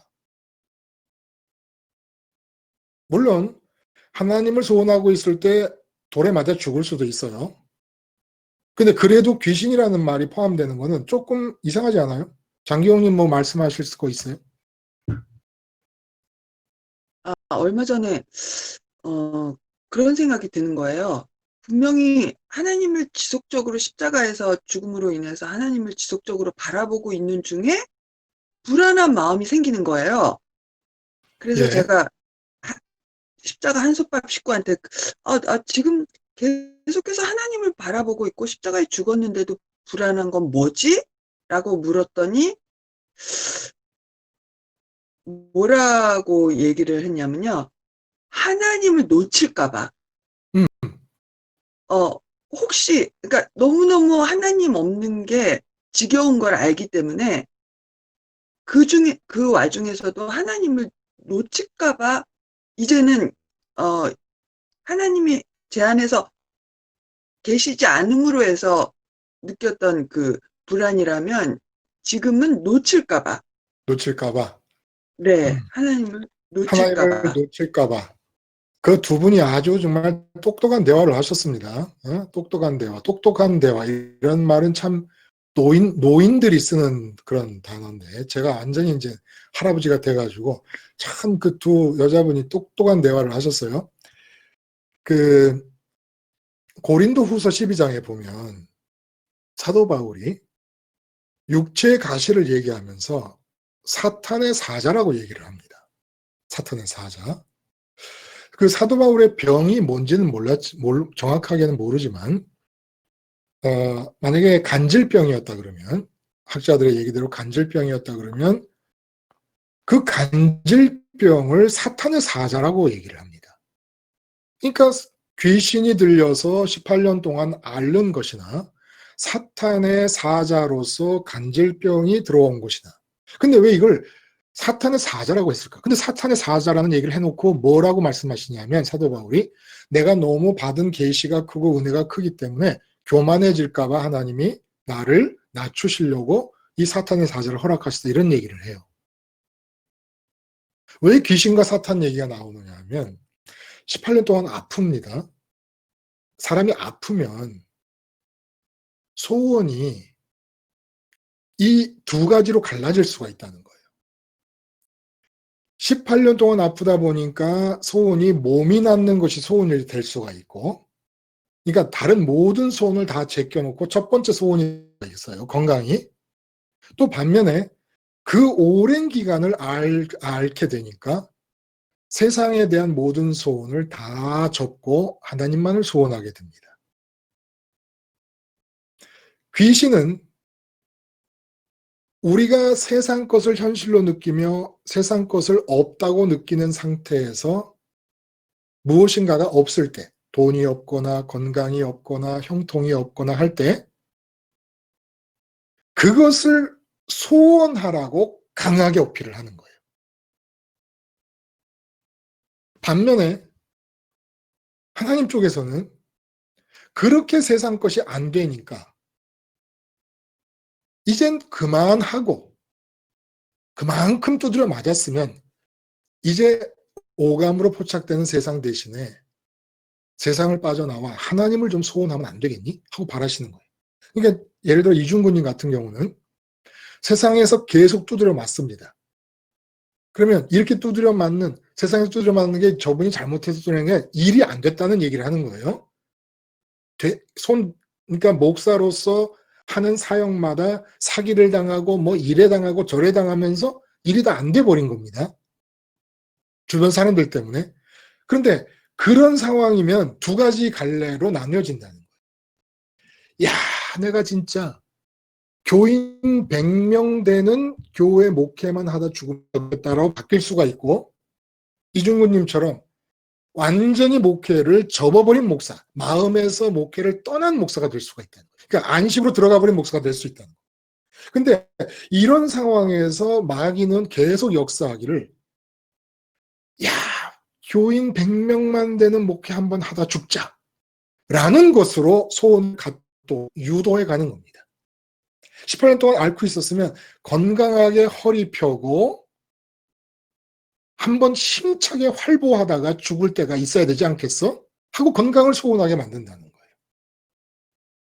그래서 귀신이 개입한다는 얘기를 합니다. 하나님을 소원하려고 그러잖아요. 끊임없이 세상 것을 소원하게 만드는 귀신의 역사가 따라 붙습니다. 그래서 베드로가 뭐라 그래요? 사탄이 우는 사자와 같이 선택받은 사람들도 가능한 한 집어삼키려고 입 벌리고 달려든다고 얘기를 합니다. 목사님. 그러니까 예, 예. 김순희님이 그 얘기 하셨어요. 예, 이제는 영과의 싸움이다라는. 맞아요. 예, 예. 그 똑똑한 친구가 김순희님이시군요. 죄송합니다. 하나님을 소원하는 상황. 아담도 처음에 하나님을 소원하고 있었잖아요. 하나님밖에 없었으니까. 그런데 귀신이 개입합니다. 마찬가지라는 거예요. 하나님을 소원하게 되는 상황에서 끊임없이 회사에 가면, 직장에 가면, 가정에 있으면 눈에 보이는 상황들을 현실로 어필합니다. 귀신이 계속 어필합니다. 근데 아무리 어필을 해도 내 속에서 빗나가는 체질이나 빚지는 체질을 십자가로 틀어막으면 이게 무용지물이 되는데, 조금이라도 빗나가는 체질과 빚짐의 체질의 고삐를 풀어놔버리면 쫙 달라붙습니다. 세상을 현실로 어필해서 세상 것을 소원하라고 꼬드기는 귀신의 역사가 십자가 고삐를 놔버리면 이 빚지고 빗나가는 체질이 쫙 달라붙어 궁합이 맞게 됩니다. 네. 그 얘기를 덧붙일 수가 있겠어요. 오늘 귀신 들려 앓고 있는 여인에게 아브라함의 딸이라고 하신 것. 어떻게 귀신이 들렸는데 아브라함의 딸일 수가 있을까? 그래서 계속 아프게 하는 현실이 하나님의 주권 아래에서 이루어지는 것인데, 그 주권 아래에서 귀신이 아프게 할 수도 있겠죠. 그 귀신이 원하는 것은 하나님 말고 아프니까 건강을 소원하라는 겁니다. 건강을 소원하라. 귀신의 목적은 거기 있었다는 거죠. 그러니까 우리도 죽을 때까지 몸이 있는 한은 귀신이 역사를 할 겁니다. 오감에 포착되는 것을 현실로 느끼라고 우리 앞에 어필을 할 것입니다. 당장 일어나는 일들, 그런 일들을 현실로 느끼라고 어필을 할 때, 가정에서 직장에서 우리가 지금도 사실은 십자가 생활을 한다고 하지만 다 눈에 보이는 것, 귀에 들리는 게 현실로 느껴지는 바람에 십자가를 잃어버리고 끌려간 거 아닙니까? 십자가 생활화가 안 된다는 게 딱 그거잖아요. 지금 딴 거 있어요? 실제로. 그러니까 귀신이 들려 아프다고 하는 이 얘기가 굉장히 또 하나의 중요한 포인트를 이룰 수 있다는 거예요. 십자가 생활화가 안 되는 건 귀신이 이겼다는 거니까. 세상을 현실로 느끼기 시작했다는 거죠. 세상을 소원하기 시작하는 거니까.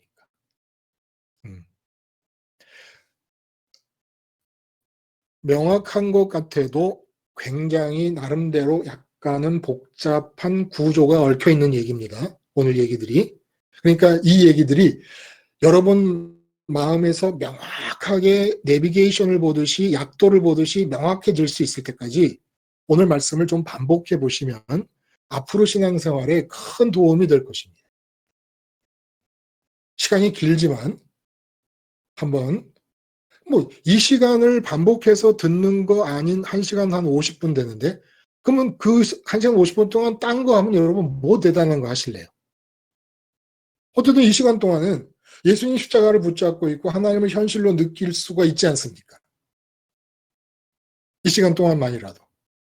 그러니까 별나게 대단하게 중요한 일이 아니라면 꼭 반복하시면서 오늘 말씀들이 이렇게 딱 프레임이 딱 짜여질 수 있게 여러분이 기억을 하시면 앞으로도 큰 도움이 되리라고 생각이 듭니다.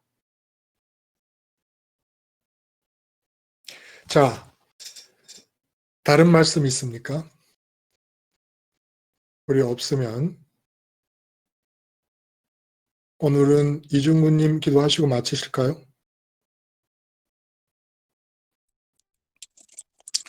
기도하겠습니다.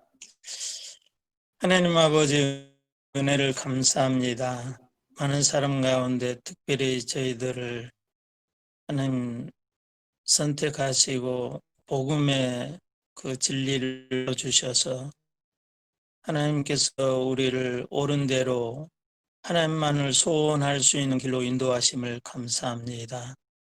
하나님께로 나아감을 통하여서 그 십자가의 능력을 통하여서 하나님을 더욱더 현실로 느낄 수 있도록 은혜 주시고 그 안에서 참 안식을 누릴 수 있도록 인도하신 것 감사합니다. 하나님이 아멘. 나눔을 통하여서 더욱더 많은 사람들에게 도전되게 하시고 또 하나님의 진리의 세계가 더 많은 사람들에게 열려지는 놀라운 은혜가 나타나게 도와주옵소서.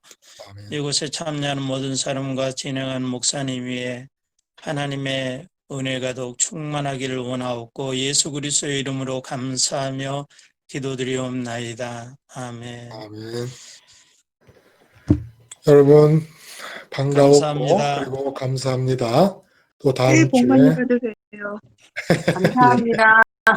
감사합니다. 또 다음 주에 네, 뵙겠습니다. 네, 예. 들어가세요. 네. 감사합니다.